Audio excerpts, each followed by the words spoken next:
Good evening, Mamuzo. Welcome to us, the Unspoken. Good evening.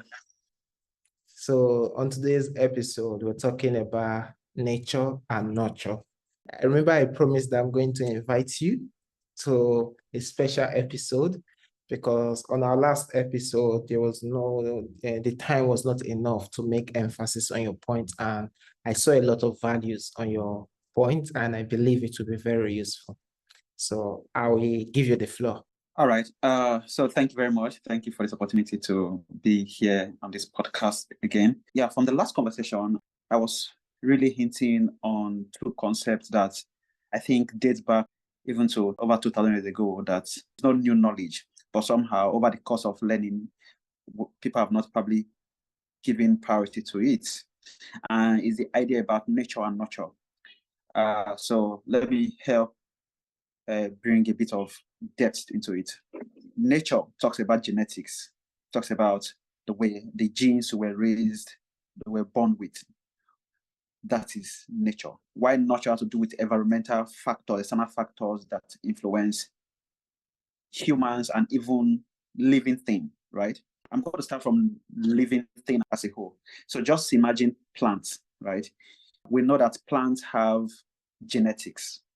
Every plant has a structure. Like if you plant an orange tree, it's to produce orange. The seed in itself has the possibility to produce orange, right? If it's a viable seed. When you plant that seed on the soil, and just imagine you plant the seed in the soil and the room is dark and there's sunlight from one small hole. When that seed will start growing, it will start growing towards the sunlight because plant needs sunlight. Environmental factor will hit that seed and that seed will grow towards the light because by nature, plants need sunlight for their growth, right? First thing is the nature in front of it, where you can produce the fruit of that seed, but also external factor, which like sunlight, will also affect it in such a way that it will grow towards where light is. If everywhere is dark, if that plant is on the ground also, and there is scarcity of water, there's water bank, that you can see the roots of plant will go far to where there is a water source or grow downward deep to where they can get enough water. So that applies to plants. Humans also, or animals also, we have the same tendency. These two natures are in every human. We are all products of nature and nurture. So when you were born, from your family, you have family genetics. Some family, they have some traits that they are known for. Now, if you are born into that family, you have the tendency of exhibiting those traits based on genetics. You have the tendency. The word is tendency. Now, if you have that tendency and you were then raised in an environment that support that tendency, you will thrive. You will not see a challenge with it. That's why some household, we have some people that some family, they are lawyers. They can make a case. They can build a case. Even without going to law school, they can build a case. Or some household, they can hold their ground in an area of life and speak about it because they have some genetic. That's why I said that don't envy people because you don't know their generational background, their generational history. A family that has a trait, they will thrive in that thing effortlessly. While you that came from a family that don't have that trait might just struggle, or you need to put in a lot of work to even achieve some level of result that you will achieve effortlessly. So where am I driving to with this is that while we appreciate that every living thing have this impact of nature and nurture in them, let's even go back to history. There is philosophers such as Plato and Descartes believe that every human nature is more superior than nurture, where they say every human being that was born had genetic tendencies that's what you just play out in your life. There were popular saying that were dominant in a lot of era that was like kings are born, not made. But with time, we get to know that kings are not born, kings are made, because there were now philosophers such as John Locke that said, man is a tabula rasa. If you this philosophy, he believed that man is a tabula rasa. That means we came with a clean slate, that our environment will impact on us such a way that whatever our environment have imprinted for us is what we copy. And this is a concept that will not believe that we are being influenced by something, even in this age and time. Social media is influencing you, people is influencing you, content is influencing you, what you see, what you interact with is influencing your decision.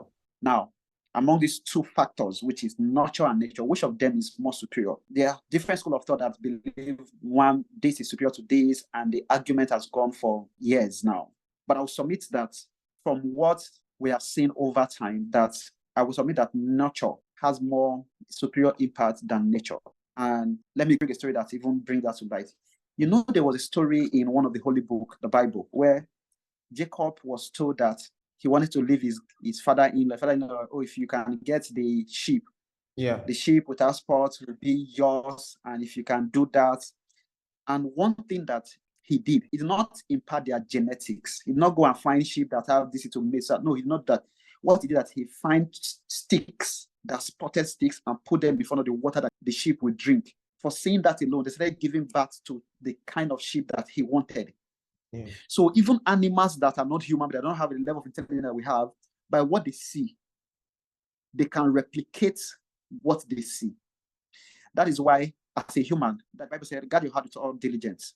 Out of it are the issues of life, because the window to your heart is your eyes, your ears. That's why social media and music and videos has a way of configuring a generation. So what you are saying, what you are listening to has a way of changing your conviction. Things that you find out, you begin to shift ground and begin to make excuses for them. Now, I submit that nurture has superior impact, has more impact than nature. What are the things that will make up nurture? For me, I break down into three things: people, places, and moments. People, places, and moments. I call it PPM. People, places, and moments. So what are the people you are interacting with? So if you were born up in a royal family, you will be taught to act like royalty by default. Even though if your parents were not royal, you'll be taught to walk like royalty. You'll learn how to talk like royalty, begin to act like royalty. Now, places, if you are born in an environment that they have high regard for football, let's say you were born in Spain. Spain is known for football. Spain and England are known for football. By default, you learn to play, even though you don't play professionally, you learn football because of the kind of environment you were conditioned into. You will learn how to do those skills, at least to the barest minimum. But if you're born in a country that is not even a thing, you can't even understand the basics. Like in this part of the world, if it's not movies that we're watching, we can't even understand what snow look like. Yeah. It is now that we have seen movies that we can, because snow does not happen in sub-Saharan Africa. We don't see snow fall. But people that were born in the other part of the world, they understand what snow means. Oh, this is winter. We don't understand winter. We just know harmattan, rainy, dry season. We don't know what winter looks like, what snow looks like. The places you were born has a way of imparting you in such a way that, and that has even happened to our colors, our skin colors. That's why the white are lighter in complexion compared to us, the black, because weather variances, the places we lived and we grew up in, have an impact on our skin tone. That is one other factor when it has to do with nurture. The last thing is moments. What are the moments you experience? What are the moments you do not experience? Because we live in a world where we think that, oh, if I am not here, I am not missing out.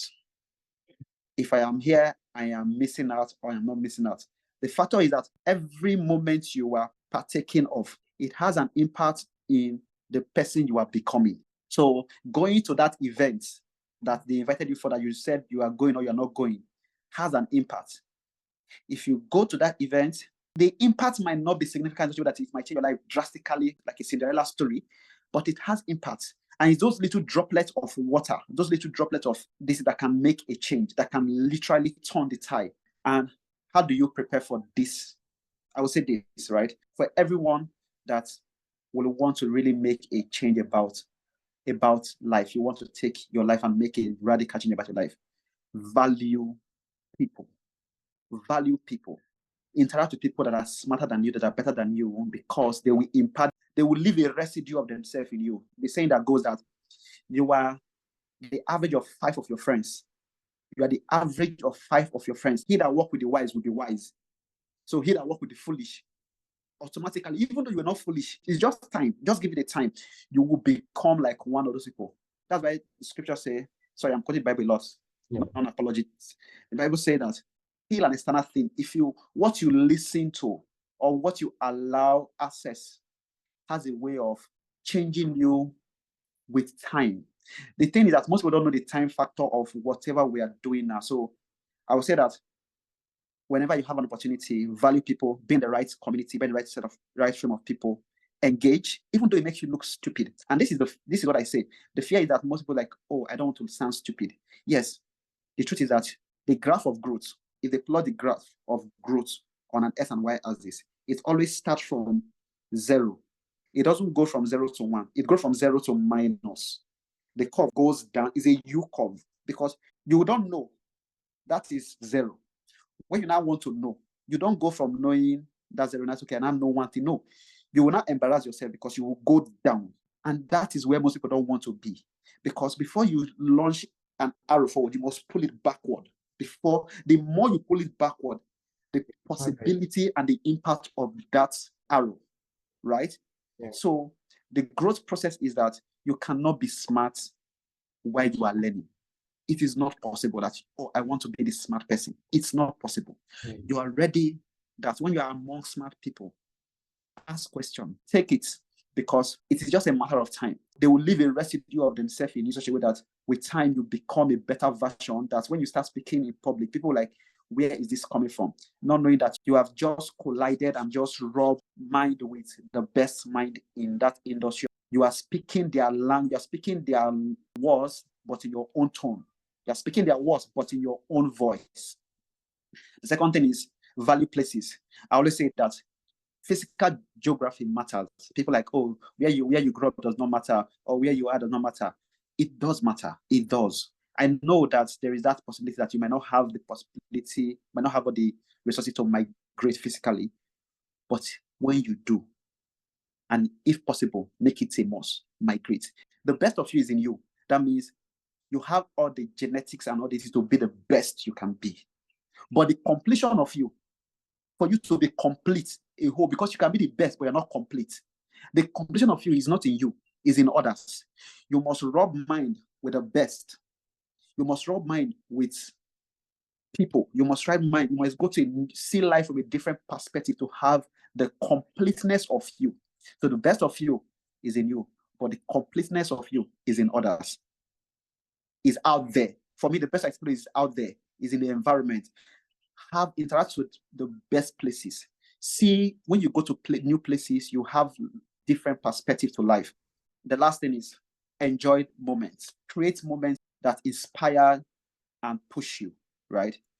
Now, how do you get better at whatever state you are? Just say you are currently at this state.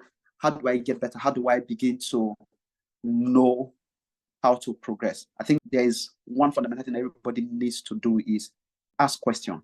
And I would say question your belief. Whatever you think you have believed, ask yourself, what has made me believe this? Because sometimes what makes us different from other animals is not because we are human beings. It's not because we just have brains. It's because we can self-question. That is what makes us humans different from other animals. Like we can self-question, we can ask why. Any human being that cannot self-question his belief, even though it is true or false, that cannot self-question that, in this age and time, he's not different from a robot that is being programmed. You are just an AI that is just being programmed, you don't know. If you can't self-question why you believe what you believe, why you are behaving the way you are behaving, and is there a superior way to behave, or there is a superior belief system to subscribe to? If you don't self-question that way, you are no different from an AI bot that was created in the lab or that was programmed. And there are a lot of people in this age and time that don't self-question. They believe a thing and they are running with it without even asking, why is this the way it is? What happened if we do it the other way? For me, that's a blessing of the human soul that I can say. The blessing you can give to yourself is, at least for every 90 days, do a retrospect of your life and ask yourself, okay, this belief that I've held on for this long, what is the foundation for it? Who has made me so true that I am now subscribing to it? Is this thing even true? Asking those deep questions, and you don't need to even answer it to anybody. You just need to ask yourself. And for any time you find out that an ideology, a belief system, or a behavior is not consistent, and there's something about universality of, they say principles are universal, but experience are personal. For me, the question you want to ask, is this an ability? Is it a universal principle?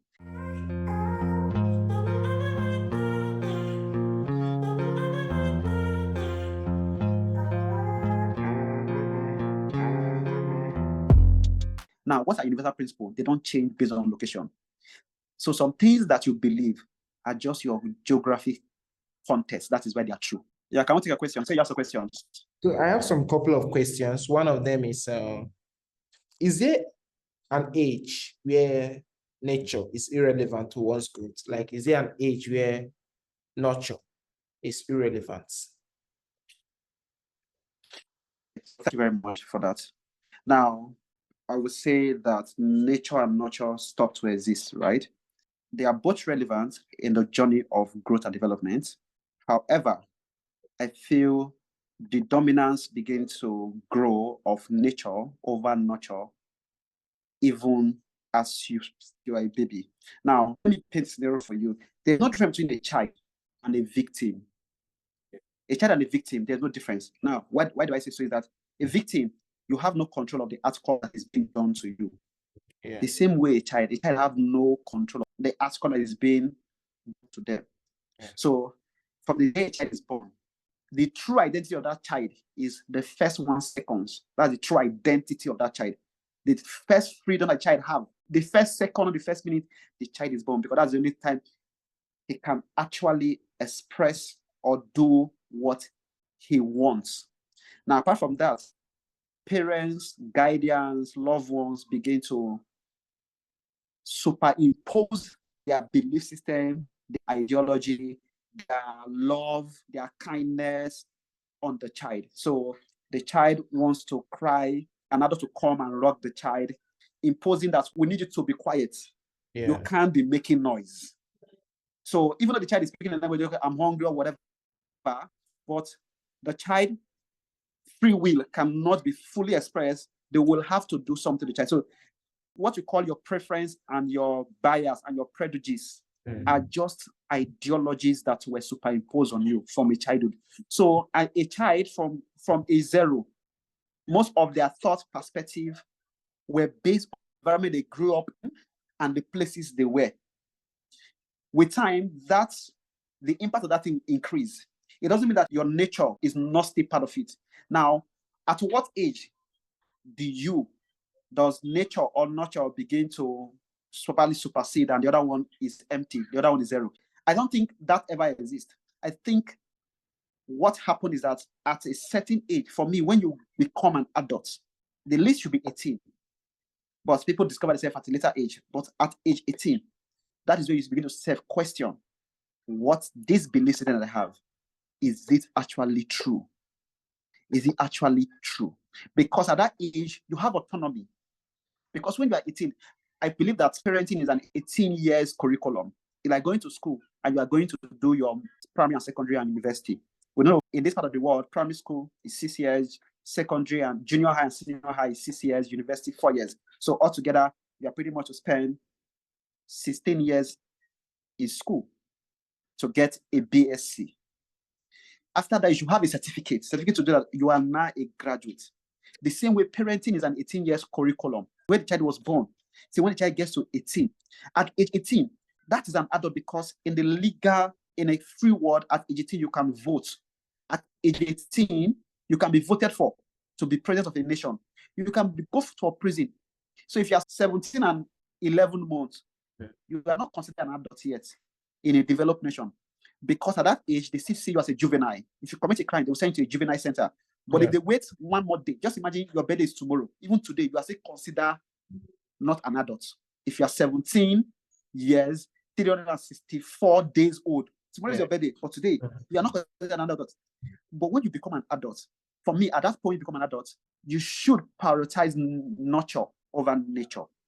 You should consciously prioritize nurture over nature.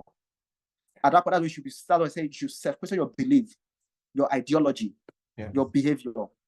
At that point, that is when you should prioritize, because even from a 0 to 18, all that you will be fed, all that you will be given are first your genetics, your nature, that you were born, the genes, you have some tendency that your family has, but also nature will still be in play because your parents will be imposing their ideology, their belief system on you. But when you get to an adult, age 18, you should start editing some of those ideologies and some of the belief systems because they are not helpful. They will not take you forward. They will not make you grow from that level you are. So you should start editing. So the concept is editing your belief system at that age. When you get to an adult, age 18 and above. Okay. All right, next question. I have another question about the PPM, people, places, and moments. So let's go with people first. Yeah.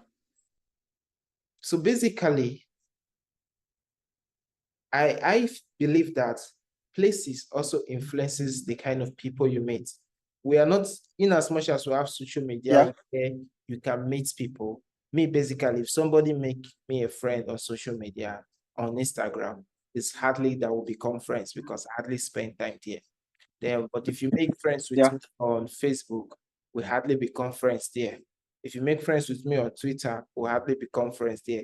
Currently now, the most active social media where we can actually be friends is on LinkedIn. Do you understand? We can actually be friends. Yeah. But when somebody chats me up on LinkedIn, now,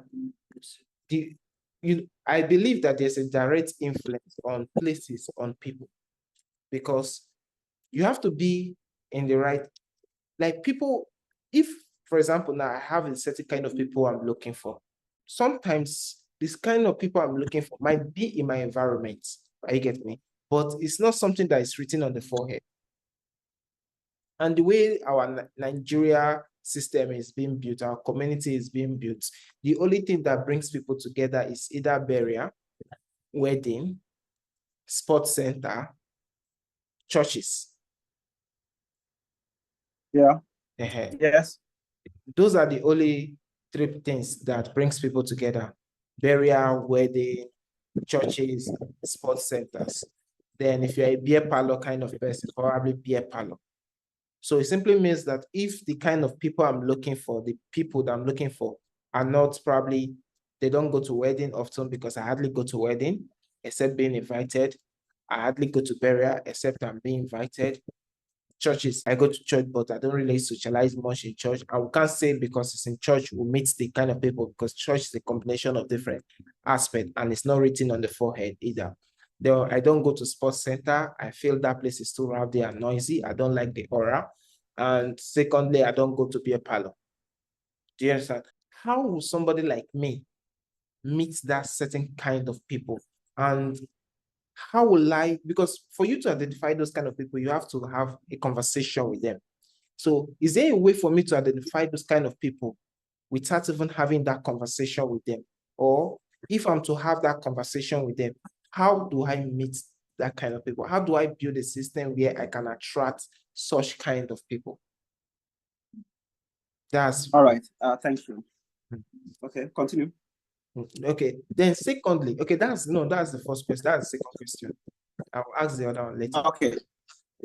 All right. So the question about attracting better people for yourself is, now there is a proliferation of information and data in this media time. Yeah.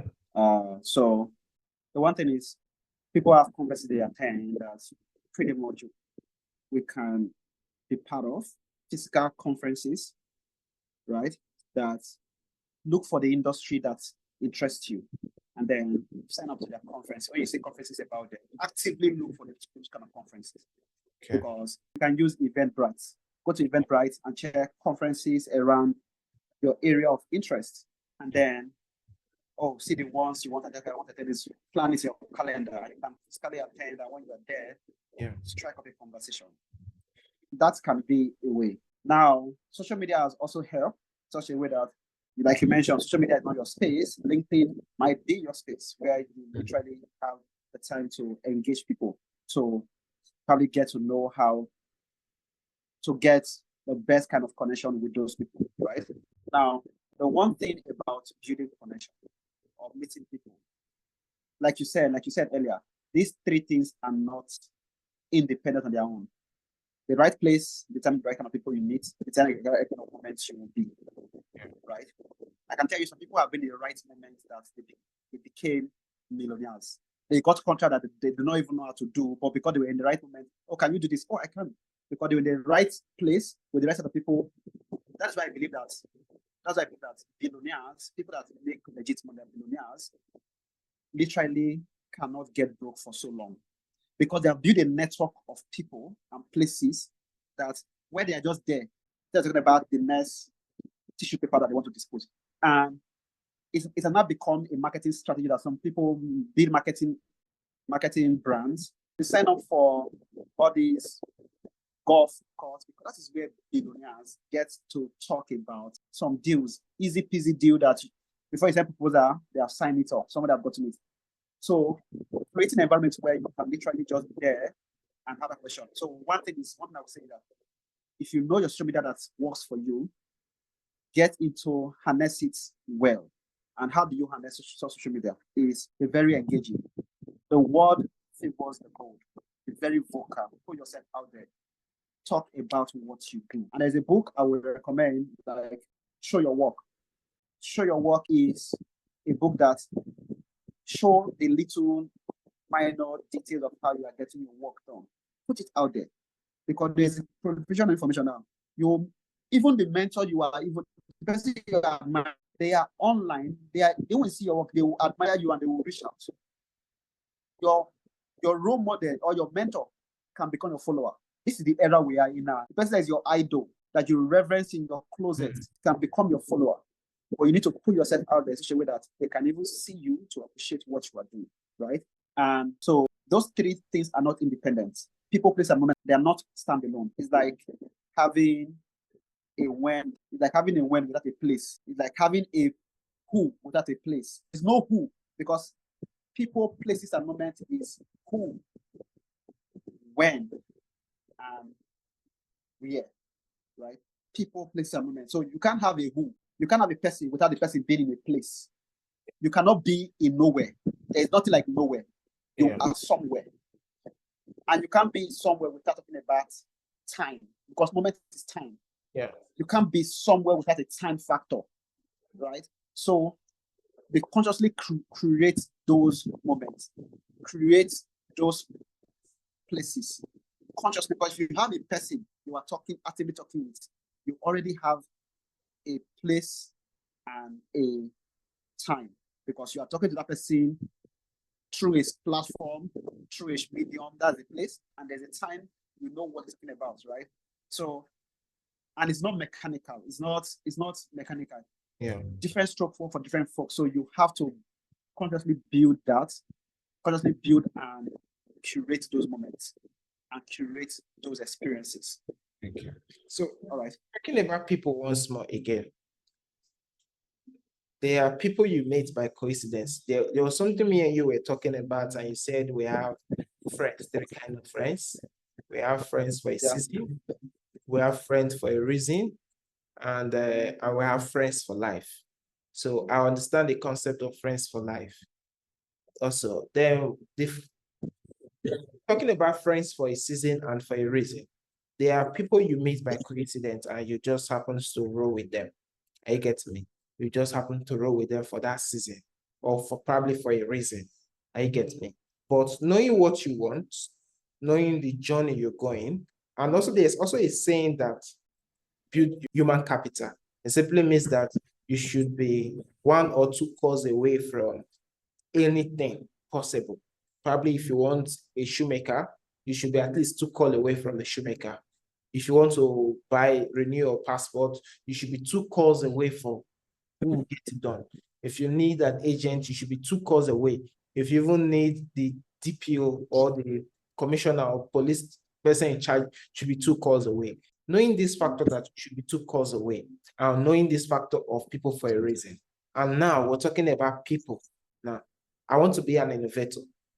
Simply means I need to meet people that are more creative than me, right? Okay, for example, now as I'm a software engineer, and I have dream of having a startup, I have dream of building some solutions. Does that really mean that I should only meet people that will help that vision, actualize that vision? I don't know if you understand.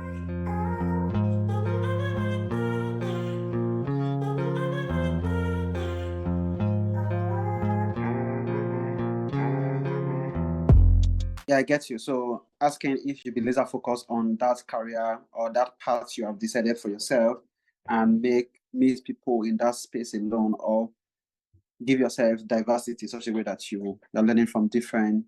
Yeah. So I would say the word has what the word has become, or Yeah. what this new era is, that there's a cross pollination of industry, of knowledge, of even ideologies, right? Now you can see a handshake between tech and fashion, even with fashion and architecture. There's not cross pollination between industry and sectors. Yeah. You can't stay in your sector and innovate, especially if you want to be an innovator. You want to decide the future of the world. You can't just be laser focused on one journey, because the way innovation happens, you get inspiration from new perspective and new things. So if you want to be at the cutting edge of innovation, you want to be in front of the curve, you have to look beyond your industry, beyond your sector, beyond your area of expertise, and look at other things.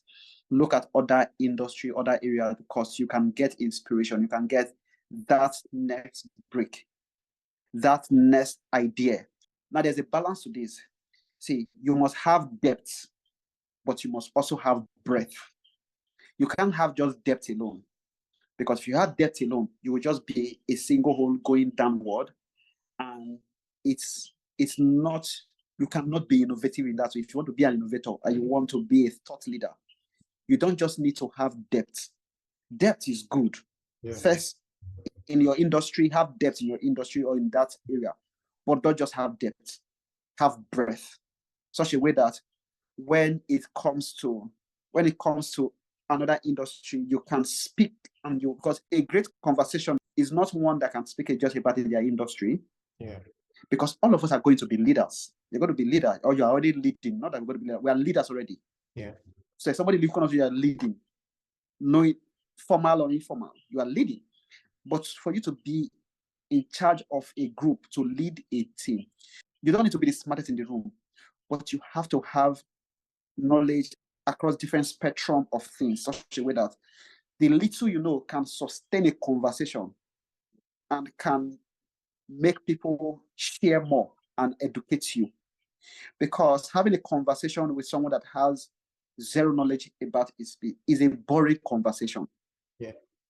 Just imagine you meet somebody that does not speak your linguas as a software developer, Yeah. and you're talking about, I am using MongoDB. You are calling different this thing. You are calling different things.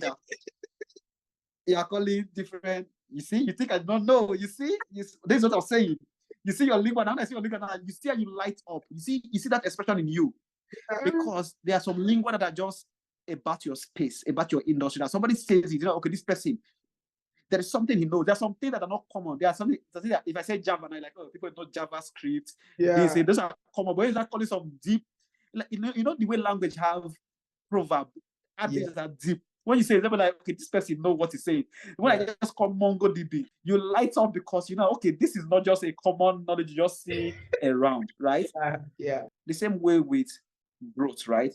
Yeah. You need to be vast in such a way that when you meet people and you speak, you're a lawyer, and you know something about in the law space, and you say one or two things in the law, you might not even know a lot. Just so the one or two things, I feel like, oh, you know this. The person warms up to you. Yeah. That's the one secret, is knowing little about everything. You don't need to know a lot. Know little about everything. So I think one of my tasks I get to myself at some point was, what do you know about, as even mundane as simple thing? And I'm still struggling with it. I'm not going to be lying. That's it. What do you know about cars?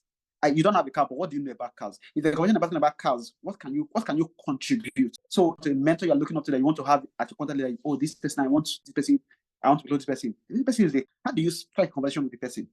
How do you get the person interested in that you have a common ground? Because you must know little about a lot of things, so that when time for conversation is, a conversation comes up, you can share the little you know. After that, you can just, oh, that's the lot I know. You keep it there, right? Yeah. But you can't just have depth without having breadth. Okay. So while you have depth, be conscious to have breadth, so that different people can come to you, or you can have a conversation and sustain a conversation with people. There's one area that I know that has been a thing that I am actively probably looking at improving, is music. I am not a music kind of person that is not gospel. But I have been in a room that talking about some music. Oh, have you not heard this music? It is contemporary music that is not gospel, and I'm lost. I'm like, I've not. This music was popular by this and this. They are calling the person, they're calling the band name, singing their tracks, and I am lost. I am lost because that part, and I can't connect with those kind of person. But yeah, I would say don't just have depth, have breadth. So don't focus on your industry alone. Yeah. Cross-pollination, or being an innovator, you need nature. You need nature to inspire you. You need other people from your industry to inspire you and make you see life from a different perspective. Right. The last question I want to ask is regarding places. So I was having Yeah. a conversation with somebody, and the person was like, as a young guy, you need to live in the heart of Lagos where things are happening.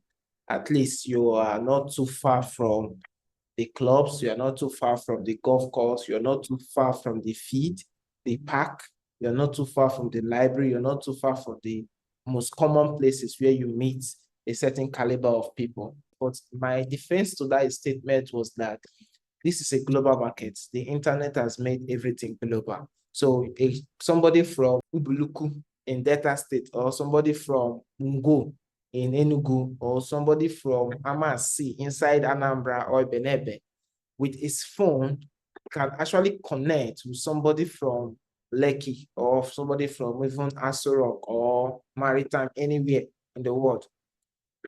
So that was my defense. I was telling you, you don't have to physically be there. It's all about how your exposure on the internet. Internet has given you that capability to even make friends, to even expand your personality, your brand beyond your scope. You could be in one village in Togo, and somebody in USA can do business with you, can connect with you, can link up with you. So what's your own take on that? Yeah. Do you believe that All the right. So definition of places is you have to be physically present, or it could also be true, or is there an advantage? thank you for that.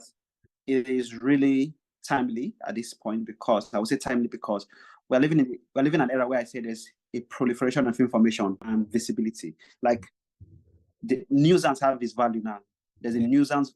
There's a value that being a nuisance. For you just being a nuisance, just being stupid, there's a value it even command. Yeah. Currently, attention is currency. Who can create the biggest attention has the highest, is the wisest. Now, in this era and time, you are paid for being stupid. If you are stupid, you earn more, because there are brands, there are companies that are used because you are just added, you have the follower and you have the crowd. They are paying you for that, right? Now, you need to be physically present for you to have impact, or for you to know what is happening. The answer is definitely no, right? But I would say that why physical presence is not a thing, does not have strong sway in the level of impacts that can happen. I would say that it has a cap on the level of impact that can be experienced also. Now,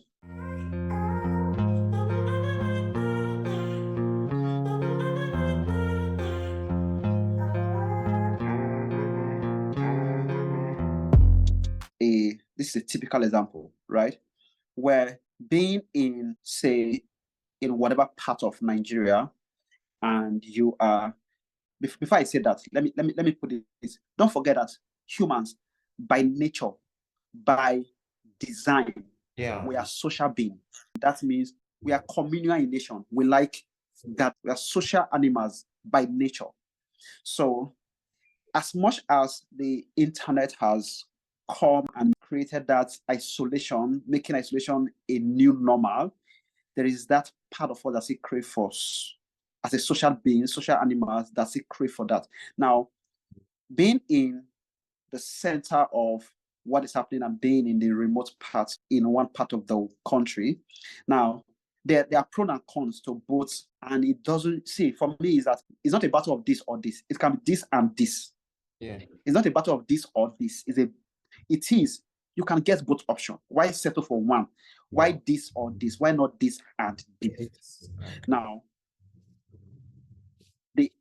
what I believe, what I subscribe to is that why you can be actively popular or make your mark on the social media present online, creating that awareness and putting yourself and creating a brand identity for yourself, also be at the heartbeat of what is happening. Because at the end of the day, people, to a large extent, people work with who they can trust and who they can see. People at a fundamental level work with people that they can trust. That is why companies have offices. Like, why do you think Microsoft will have an office in Nigeria? It's not a Nigeria company. But before they have office in Nigeria, they have companies in Nigeria, right? Even Microsoft, Google, they have offices in Nigeria. Because at a fundamental level, people, credibility, and for credibility's sake, and for trust, and for consistency of delivery, people work with people that they can see, right? So don't just do this. It's not a matter of this or this. Do both, this and this. So while you are making your mark online, also be at the heartbeat of what is happening. That's why if you see a lot of the celebrities, in this part of the world, Nigeria, for example, they are migrating. Most of them migrate. First, they are migrated to Lagos, even though they don't stay in Lagos. Some of them, and they come because Lagos is the center. Lagos is like the center of excellence, a center of the next big thing that is happening, either tech, music, entertainment. It is Lagos, right? If you see all our big celebrities, even those that are not from Lagos, that don't stay in Lagos, they get their stuff, doing their thing from their different parts of the world. But once in a while, they come to Lagos, touch base, because you need to be at the heartbeat of what is happening. The same way you can't say you are a financial person in US and not go to the New York Stock Exchange. You are not in that space, right? There are some things that are the heartbeat of an industry, like tech. For example, you can't say you are an amazing innovator and you have not been to Silicon Valley, a global tech innovator. Silicon Valley is like the heartbeat of tech, because that is where some of the biggest ideas and tech products has emerged from, or they are situated, right? It's like the tech hub of the world. It's not a matter of this or this. Some of these our tech founders in Nigeria that are doing a lot, they have gone there. They have go there to just get inspiration. So it's not a matter of this or this. It's this and this. You don't choose. Do both, right? I'm going to say this from a personal experience that I have pretty much just gone through, and it's a word I would leave with anybody that would do a whole lot of good. It might not be so related to what we talked about, but I think a lot of people are going through stuff, and this might be a word that might pretty much help you deal with whatever you're going through. It's a quote that I saw. It said, when anything happens to you, give that thing a meaning that serves your highest good. When anything happens to you, give that thing a meaning that serves your highest good. Because, and this is the most important part, because meaning determine feelings. I'm going to elaborate on that for a few minutes. If anything happens to you, give it a meaning that serves your highest good, because meaning determines feelings. If you see a piece of paper on the floor or in a dark room, Yeah. or you get into a dark room, and that's a dark room for the first time you enter a dark room, and like, oh, this is where you'll be staying. There's no light. Pretty much, there's no light. Oh, can you sleep? Fine, you might be able to sleep. Probably if you can sleep in the dark, you might be able to sleep. But if you get into that room and they tell you that this is a room there are ghosts around, the same dark room, that, oh, ghost, this place is haunted, there is ghosts around. Because of the meaning they have given to that room, Yeah. you will not be able to, any small movement in the room, you have a different feeling. Yeah. You interpret it because you have a different feeling from the meaning they have given to you. Yeah. Because of the meaning that are going to you about that room, anything that happen in that room, you have a different feeling. You will feel somehow, hey, something, you'll be scared. Yeah. So for everything that happens to you, give it a meaning that serve your highest good. That means if you go through the worst defeat, or you went through a very trying time and you suffered a huge loss, or you failed a project or something, Yeah. give it a meaning. Don't define it as something that will paralyze you. Give it a meaning that will serve your highest good, that will help you be strengthened. Take it as, that's what they say, it is not failure, call it learning. Or I just learned how not to do it. Because with that, it has empowered you. You did a mistake, it was a disaster. Let's say, for example, you gave a presentation and the presentation did not go well, and you spoke bad English, or the slide were not right, or your this were not right. Everything was a mess. That's what happened to you. Yeah. Give it a minute. Oh, I now know how not to do this. I have learned this.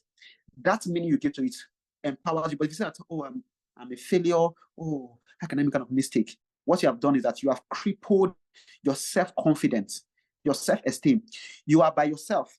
You are by yourself on your own. Give it a meaning that is crippling you, that is reducing the capacity and the possibility that is inside of you. So my word is that whatever that happens to you, good, bad, ugly, hard, soft, give it a meaning that serve your highest good, that bring out the best of you, and that bring out the best of you in such a way that because meaning, the meaning you give to a thing determine the feelings you have about that thing. So for the right, You're right. For me personally, if there's something I normally tell myself. I tell myself that, okay, I know how to make money, but I don't know how to save, like manage money. And for some time, I'll just be like, "Ah, did I spend? There's some money that will just get to my hand. I'll be like, I did not go to club. I did not get new clothes. I did not really, yesterday, I was not lavish. I was not luxurious this period. So how did the money go? I get me. And for some time, I've been trying different methods on how to be conscious about my saving.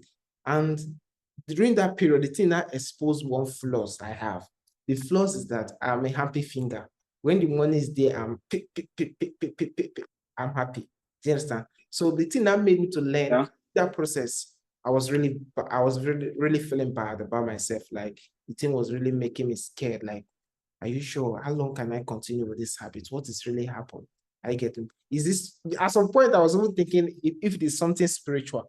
Like, are you sure there's nothing spiritual about this thing that is making money enter my hand, money will leave my hand? Do you understand that kind of thing? But the thing, I get you. But at some point, I discovered that, man, it's a nature. And rather than me being depressed about this, my nature, I should find a system that will help me manage this. You get me? I'll find a system that will help me what? Yeah. And one of the system that I've also derived is that, okay, whatever income I make in a month, split it to a day. So within a day, there's a maximum cap of money I should spend within a day. And there's money for basically everything, transportation, everything, data, everything. So the money that I'm using for my pocket money, there's a maximum cap to it. I get me. Though the thing not been easy, but at least it's getting better. So I believe that thing, because during that period I was feeling depressed about my spending habits or the way money leaves my hand. Rather than me seeking solution, the thing was still repeating. The next month still repeat, the next month still repeat, till I have to now be like, okay, let me take charge, let me find a solution towards this. So probably if I empowered myself with that thought that, man, wow, I just spent money anyhow and I've learned how not to spend.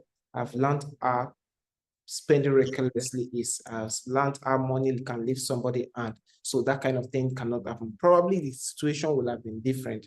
I don't know if I'm making any sense. Yeah. Wow.